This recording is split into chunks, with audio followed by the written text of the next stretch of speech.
कि जब तक थे आज्ञाकारी तभी तक थे संस्कारी, साथ छोड़ते ही बता दिया हमें भ्रष्टाचारी।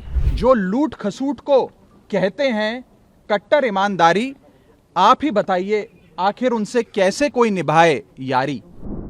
दिल्ली की राजनीति में एक बार फिर से बड़ा बवंडर उठा है, जहां पर नेता अपने दल बदल रहे हैं, पार्टियां बदल रही हैं। आरोप प्रत्यारोप ने माहौल को काफी ज्यादा गर्म कर दिया है। आम आदमी पार्टी और बीजेपी की बात करें तो दोनों के बीच सीधी जंग जैसी सिचुएशन बनी हुई है।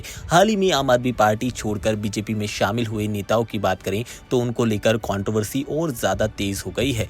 दरअसल इन सब के बीच राज्यसभा सांसदों की मुलाकात राष्ट्रपति द्रौपदी मुर्मू के साथ हुई है, जिसके बाद राजनीति का जो टेम्परेचर है और ज्यादा बढ़ गया है। बीजेपी नेता राघव चड्ढा ने राष्ट्रपति से मुलाकात के बाद दरअसल बड़े आरोप लगाए हैं। उन्होंने कहा कि पंजाब सरकार उनको और उनके जो 7 सांसदों पार्टी को छोड़ा था उनके खिलाफ बदले की भावना से अब काम कर रही है। कुछ नेताओं को टारगेट किया जा रहा है, फैक्ट्रीज और कामकाज में दबाव बनाया जा रहा है और एफआईआर जैसी कार्रवाई भी करने की बात की जा रही है। उन्होंने कहा कि जब तक वो इस पार्टी में थे सब कुछ ठीक था, लेकिन जैसे ही उन्होंने पार्टी छोड़ी तो उन्हें गलत ठहराया जाने लगा। अब उनका ये बयान सोशल मीडिया पर आग की तरह फैल रहा है। दरअसल आप भी सुनिए राघव चड्ढा ने क्या कुछ कहा है।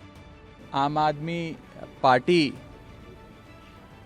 को छोड़ भारतीय जनता पार्टी में विलय करने के बाद एक प्रतिशोध और बदले की आग में जल रही पंजाब सरकार और आम आदमी पार्टी ने जिस प्रकार से वेंडेटा पॉलिटिक्स और बदले की भावना से प्रेरित होकर पंजाब की स्टेट मशीनरी का इस्तेमाल करके तमाम वे सांसद जिन्होंने संविधान के प्रावधानों का इस्तेमाल करते हुए आम आदमी पार्टी से अपनी असहमति दर्ज कराते हुए उसे त्यागा, इस सारी वारदातों को, कथन को हमने आज ऑनरेबल प्रेसिडेंट ऑफ इंडिया के समक्ष रखा और सीधे तौर पर यह बात कही।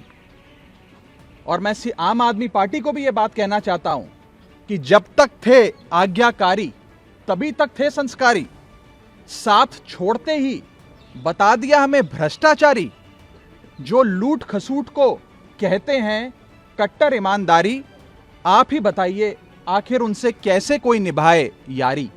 आपको बता दें राघव चड्ढा ने पंजाब सरकार पर आरोप लगाते हुए कहा है कि प्रशासन का गलत इस्तेमाल किया जा रहा है। उन्होंने साफ कहा कि ये चीजें लोकतंत्र के लिए सही सिग्नल नहीं देती हैं। उन्होंने कहा कि ये विपक्ष को डराने की कोशिश की जा रही है, लेकिन वो डरने वाले नहीं है। इस पूरे मामले ने पंजाब की जो राजनीति है उसे और ज्यादा गर्मा दिया है। दरअसल एक तरफ आम आदमी पार्टी अपनी पकड़ को मजबूत बनाने की कोशिश कर रही है, तो वहीं दूसरी तरफ बीजेपी के नए चेहरे अपनी राजनीति के साथ आगे बढ़ रहे हैं। अब इन सब के बीच राजनीति में बयानबाजी कोई नई बात तो है नहीं, लेकिन इस बार का जो टकराव है वो काफी ज्यादा खास है। अब देखना यह है कि इन आरोप प्रत्यारोप के आगे जाकर अब कौन सा नया मोड़ पंजाब की राजनीति में आता दिखाई देता है। फिलहाल राष्ट्रपति से मुलाकात काफी ज्यादा महत्वपूर्ण मानी जा रही है।